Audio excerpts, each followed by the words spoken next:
Filmes de terror sempre têm seus clichês a todo momento, mas um dos mais irritantes é a santa burrice dos personagens, tomando as piores decisões a todo momento. E eu aqui pensando justamente sobre isso, reuni 5 personagens bem burros dos filmes de terror. Mas antes de falar sobre isso, peço encarecidamente que vocês deixem o seu like, se inscrevam no canal e compartilhem com os amigos, para eles passarem raiva conosco e além disso, também me ajuda. Bom, então por favor, acomode-se e vamos lá. Eu sou a Final Girl e sejam muito bem-vindos. Em 2013 foi lançado um dos maiores fenômenos do terror atual, Invocação do Mal, um verdadeiro clássico instantâneo. E com tamanho sucesso, claro que viriam continuações, mas não só continuações como também spin-offs, todos interligados, criando assim o famoso Invocaverso.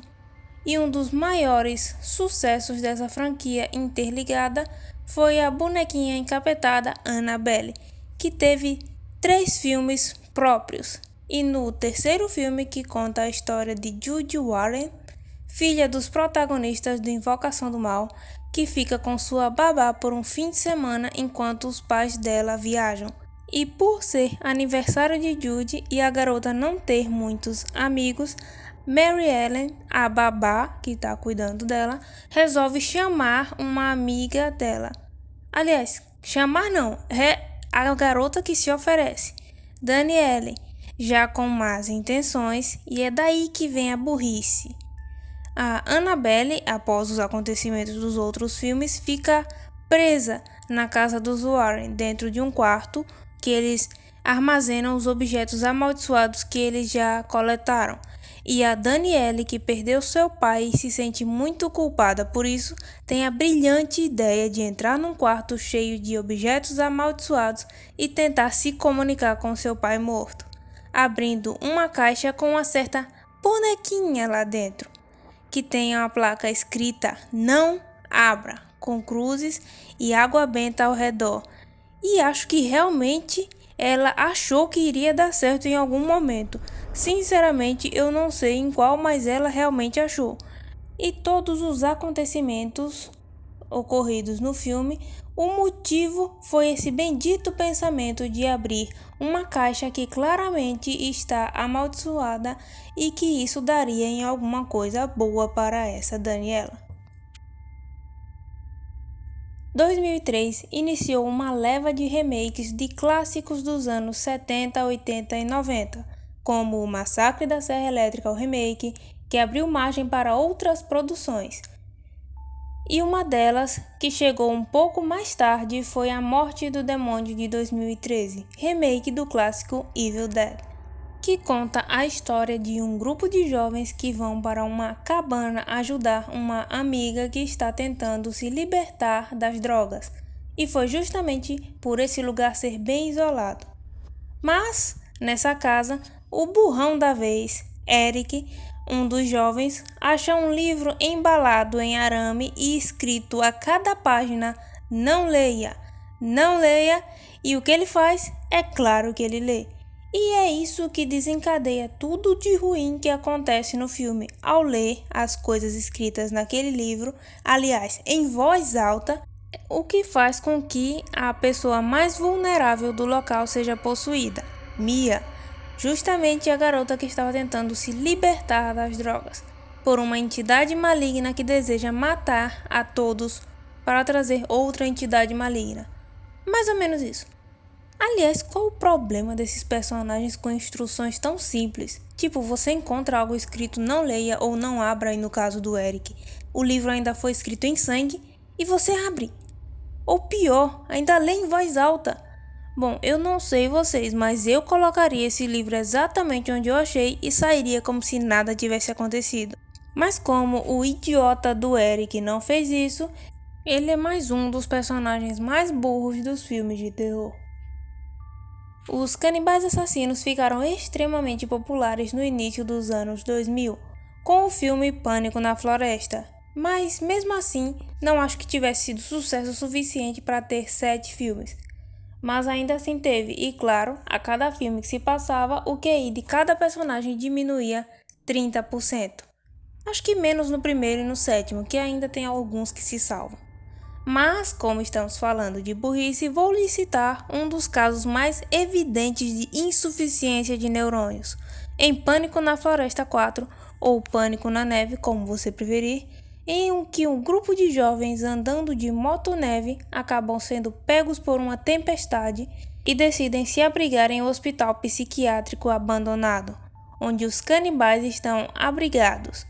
E sendo atacados pelos canibais, os jovens foram mortos um a um, até sobrar menos de 6 pessoas. E aliás, tem muita gente nesse filme.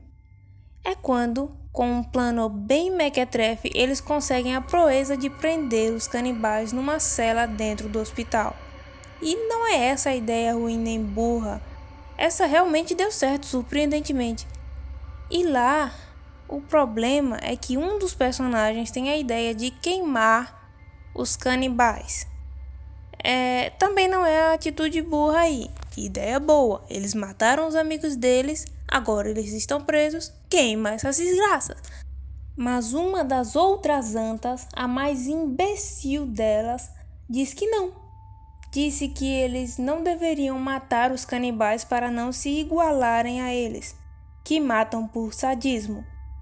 E os outros concordam? Tipo, como eles podem se igualar aos canibais que são assassinos sádicos? Eles matam por prazer e os jovens só estão se defendendo.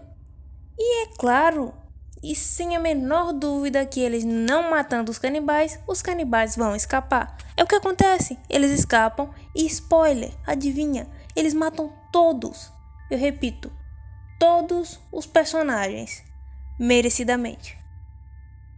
Em 2018, David Gordon Green chegou com um filme que trazia a essência mais ou menos de volta do clássico Halloween de 1978, e com o sucesso desse filme, confirmou mais 2 sequências, Halloween Kills e Halloween Ends. E no Halloween Kills, que é sequência direta do de 2018, conta como a cidade inteira se voltou contra o Michael e estavam buscando ele pela cidade. E neste filme também retorna tanto os personagens de 2018 quanto alguns do clássico de 1978, como Tommy Doyle, o garotinho que a Laurie cuidava no filme de 78. E justamente o Tommy que tem a ideia de reunir várias pessoas para a caça contra o Myers. E claro que, como eles sabem que mesmo com tiros, facadas, atropelamentos, explosões, ele foi queimado praticamente no filme de 2018, o Michael não morre. Não pelo menos desses jeitos mais triviais. E eles vão com alguma arma mais forte, né? Não, é claro que não. Esse filme, essa lista de burrice, vocês acham que ele ia com a arma mais forte? Não. O Tommy Doyle, como um bom idiota, pega a porcaria de um taco de beisebol e acha que vai matar o mal encarnado. Além de puxar várias pessoas que, com o treinamento que receberam, nenhum é claro, não conseguiriam nem sequer triscar no Myers. Imagine só se conseguiriam matá-lo com um taco de beisebol. E você sabe pior, no filme dá a impressão não, ele vai realmente todo confiante, como se ele tivesse com uma bazuca na mão. E spoiler, adivinha só o que acontece com esse personagem também? Pois é, ele acaba morrendo, assim como boa parte das pessoas que ele arrastou para a luta contra o Michael. Em 2008, ainda com sequelas de remakes de clássicos slashers, alguns diretores tentaram se arriscar com algum assassino novo que marcasse o suficiente para virar franquia. Foi então que Brian Bertino trouxe sua ideia com um filme até que bem interessante, Os Estranhos, de 2008.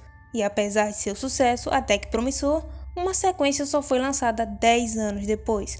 Em 2018, Os Estranhos 2, Caçada Noturna foi lançado. e nos conta a história de uma família que, antes de levar a sua filha mais nova para um internato após ela causar alguns problemas, eles decidem, como forma de despedida, passar a noite em um acampamento de trailers. Acho que de parentes. Se eu não me engano, de parentes. E lá eles acabam sendo perseguidos pelos assassinos do primeiro filme. E é em um certo momento, no iniciozinho do ataque, que eles já sabiam que tinham assassinos ali perto, já que os dois filhos da família acharam o corpo dos tios dele. E enquanto o pai e o filho estão averiguando o que aconteceu de verdade com os tios, eles já sabem que eles estão mortos, mas foram lá ver os corpos, eu acho, não sei. Cindy, Kinsey, mãe e filha, são encurraladas pela Dollface, uma delas, em um dos trailers, o que já começa a burrice por aí. Elas tentam fugir e entram no banheiro, trancam a porta, fazendo a assassina ficar do lado de fora. Bom, ok, até aí tudo bem, esperto. Mas é então que a mãe e filha percebem uma claraboia que elas podem escapar. Mas a mãe deixa a menina ir primeiro, o que até aí também tudo bem. Ela estava querendo salvar a filha primeiro, ok. Mas a burrice é quando é a vez da mãe fugir, mas ela nem tenta subir. É então que a assassina entra no banheiro e a Cindy não faz nada. Ela fica lá parada, ela não tenta lutar, não quebra o espelho para ganhar uma arma, não tenta subir, fica parada esperando a morte. E é claro que ela morre. Eu não entendi.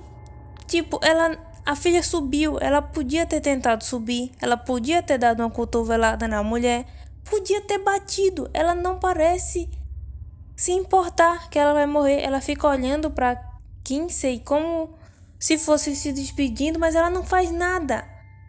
Todos os personagens desse filme são bem burros, inclusive os assassinos, mas a burrice dela, ninguém nesse filme supera, na minha opinião.